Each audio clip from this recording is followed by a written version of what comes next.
Hello बच्चों। आज हम लोग पाठ 8 जो हम लोग अभी इससे पहले पढ़ रहे थे वीडियोस में, मिश्र संक्रियाएं, मिक्स्ड ऑपरेशंस, उसी का नेक्स्ट क्वेश्चन हम लोग करेंगे आज। प्रश्न 3 जो कि प्रॉब्लम सम्स हैं, इसको हम लोग सॉल्व करने की कोशिश करेंगे और ये देखेंगे कि इस तरह के प्रश्न हम लोग किस प्रकार से सॉल्व करते हैं। तो चलिए बच्चों शुरू करते हैं इसको। प्रश्न 3 है हमारा, साइकिल के एक कारखाने में 1565 तथा दूसरे कारखाने में 4236 साइकिलें प्रतिदिन बनती हैं। प्रतिदिन मतलब एक दिन में बनती हैं। बताओ दोनों कारखानों में 27 दिनों में कुल कितनी साइकिलें बनेंगी। तो प्रश्न पहले अच्छे से समझ लीजिए। एक कारखाना है, उस कारखाने में 1565 बनती हैं साइकिल, और दूसरा कारखाना है उसमें 4236 साइकिल बनती हैं। ये एक दिन का बता रहे हैं और वो पूछ रहे हैं हमसे कि 27 दिन को टोटल कितनी साइकिल बनेंगी। तो चलिए देखते हैं इस तरह के प्रश्नों को किस तरह से सॉल्व किया जाता है। तो चलिए हम लोग प्रश्न शुरू करते हैं। जैसा कि हम इसमें लिखा था प्रश्न में कि एक साइकिल का कारखाना है, जिसमें जो एक पहला कारखाना है, इस पहले कारखाने में 1565 साइकिल बनती हैं। ठीक है, एक दिन में बनती हैं। और जो दूसरा कारखाना था, दूसरे कारखाने में 4236 साइकिल बनती हैं। ठीक है बच्चों। अब ये पूछ रहा है कि दोनों कारखानों में 27 दिन तक अगर साइकिलें बनेंगी तो कुल कितनी बनेंगी। तो 27 एक दिन में अगर 1565 बनती हैं तो 27 दिन में कितनी बनेंगी, इसको हम 27 से गुणा कर देंगे। तो हम इसको 27 से गुणा कर देंगे तो ये हमारी संख्या आ जाएगी 42,255। मतलब 27 दिन तक अगर साइकिल बनेंगी तो कुल 42,255 साइकिल बन जाएंगी। और जो दूसरा कारखाना था जिसमें 4236 साइकिल बनती थी एक दिन में, अगर उसमें 27 दिन तक साइकिल बनेंगी तो उसमें कुल साइकिल बनेंगी 1,14,372 साइकिल। तो ये हमारा हुआ, एक पहले कारखाने में इतनी साइकिल बनी 27 दिनों में और दूसरे कारखाने में इतनी बनी। पर प्रश्न पूछ रहा है बताओ दोनों कारखानों में 27 दिनों में कुल कितनी साइकिलें बनेंगी। कुल कितनी साइकिलें बनेंगी। ठीक है, तो इन दोनों को अब हम जोड़ देंगे। यहाँ पे ये जो दोनों हमारा आया है इसको हम जोड़ देंगे तो हमारा कुल साइकिलें आ जाएंगी। तो कुल हमारा आ रहा है 1,56,627।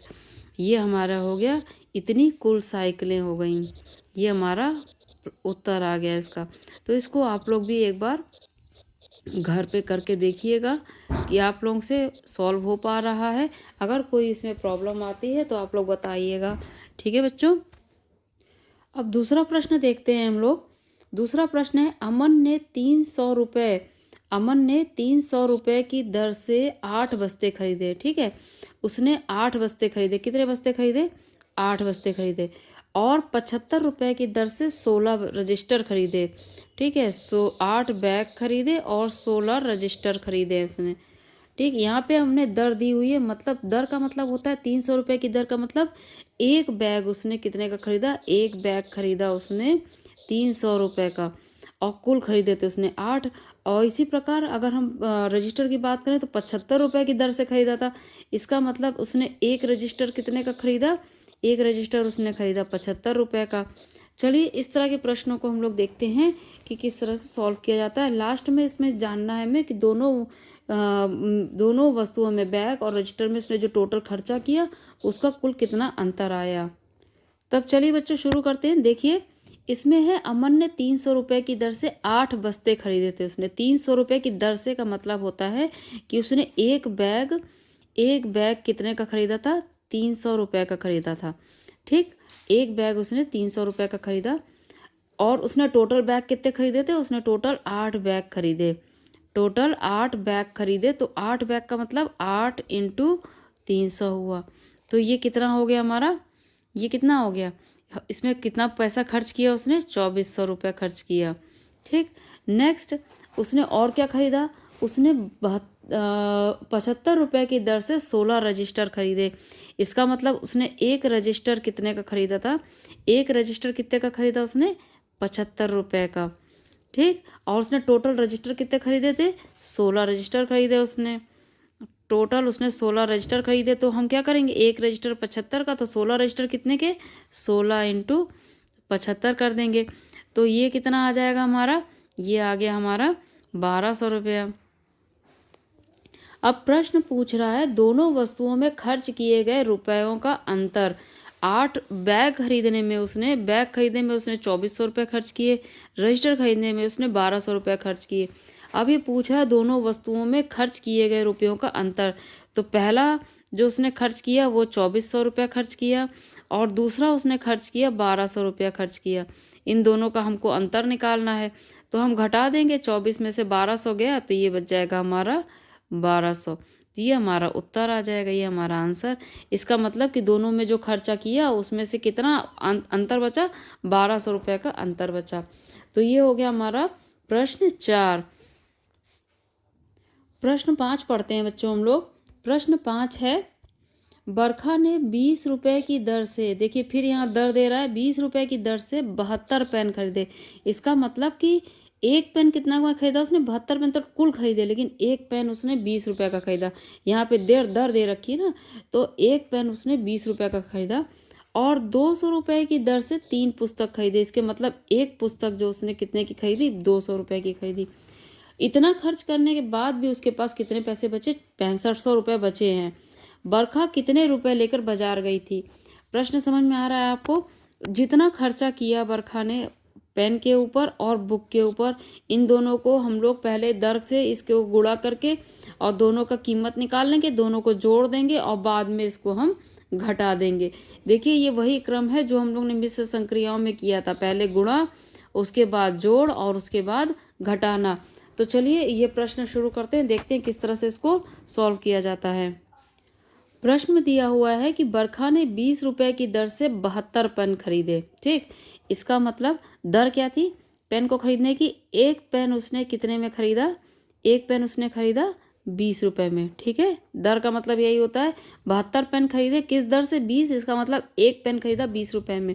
और उसने कुल कितने पेन खरीदे थे, उसने कुल पेन खरीदे थे 72 पेन। ठीक है, कुल पेन हुए 72, तो 72 की कीमत कितनी हुई, 72 इंटू 20, तो कितना उत्तर आ गया हमारा, 1440। जब हम इन दोनों को गुणा करेंगे तो हमारा उत्तर आ जाएगा 1440 रुपया। इसके बाद उसने और क्या खरीदा, उसने 200 रुपये की दर से 3 पुस्तकें खरीदी। ठीक है बच्चों, इसका मतलब 200 रुपये की दर से 3 पुस्तक, इसका मतलब एक बुक उसने कितने की खरीदी, एक बुक उसने खरीदी 200 रुपये की, एक बुक 200 की खरीदी। और बुक टोटल कितनी खरीदी उसने टोटल बुक खरीदी हैं 3 बुक खरीदी उसने, 3 बुक खरीदी। इसका मतलब इनकी कीमत कितनी हुई, एक की किताब की कीमत 200, तो 3 किताब की कीमत 3 इंटू 200, तो ये कितना हो जाएगा हमारा।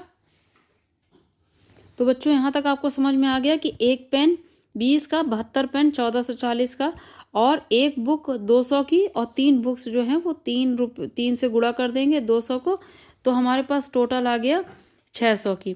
ठीक है, तो 3 बुक्स हमारी हो गई 600 रुपये की। अब इसका मतलब कि उसने बाजार जाके कुल कितना खर्चा किया, उसने यहाँ पे अब हम निकालेंगे कुल खर्चा।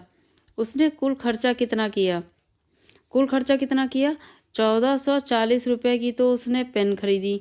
ठीक, और क्या क्या खरीदा उसने, 600 रुपये की बुक्स खरीदी। इन दोनों को जब हम जोड़ देंगे तो हमारे पास आया 2040 रुपया। ठीक है, 2040 रुपया उसने किस में खर्चा किया, पेन और किताब खरीदने में।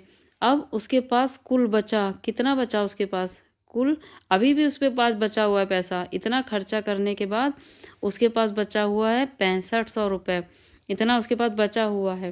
ठीक है, अब प्रश्न पूछ रहा है कि बरखा कितने रुपए लेकर बाजार गई, इतना बचा है, इतना उसने खर्चा कर दिया, इसको जोड़ दीजिए आप। बाजार जाने के बाद उसने इतना रुपया खर्चा कर दिया, इन दोनों को जोड़ दीजिए आप, इन दोनों को जोड़ देंगे हम, तो ये हमारा आ जाएगा कि बरखा जो थी वो बाजार लेके कितने रुपए गई थी, 8540 रुपये लेके बरखा बाजार गई थी। तो ये इसके कुल पैसे थे, कुल रुपए थे जिसको लेके ये बाजार गई थी। तो ये हमारा प्रश्न है, ये इसका उत्तर हुआ। तो बच्चों ये आपको समझ में आ गया होगा। ये देखिए पहले हमने क्या किया, पहले हमने एक पेन की कीमत निकाली 72 पेन, 72 गुणा 20 हुआ। उसके बाद एक बुक की कीमत 200 रुपये, 3 बुक की कीमत हमने 3 से गुणा किया 200 को तो 600 आया। तो उसने कुल खर्चा कितना किया, पेन पे 1440 का और बुक पे 600 का, दोनों को जोड़ा। उसके पास इतना खर्चा करने के बाद भी इतने पैसे बचे हुए थे उसके पर्स में 6500 रुपया। 65 और जो खर्चा था वो जोड़ दिया हमने, तो इसका मतलब वो कुल इतना रुपया लेके बाजार गई थी। तो ये हमारा प्रश्न सॉल्व हो गया है। तो बच्चों इस प्रकार से हम अपने प्रश्नों को देखते हैं, समझते हैं और उसको सॉल्व करते हैं। तो ये हमारे तीनों प्रश्न सॉल्व हो चुके हैं और आगे के प्रश्नों को भी आप प्रयास करिएगा लगाने का। Till then bye bye.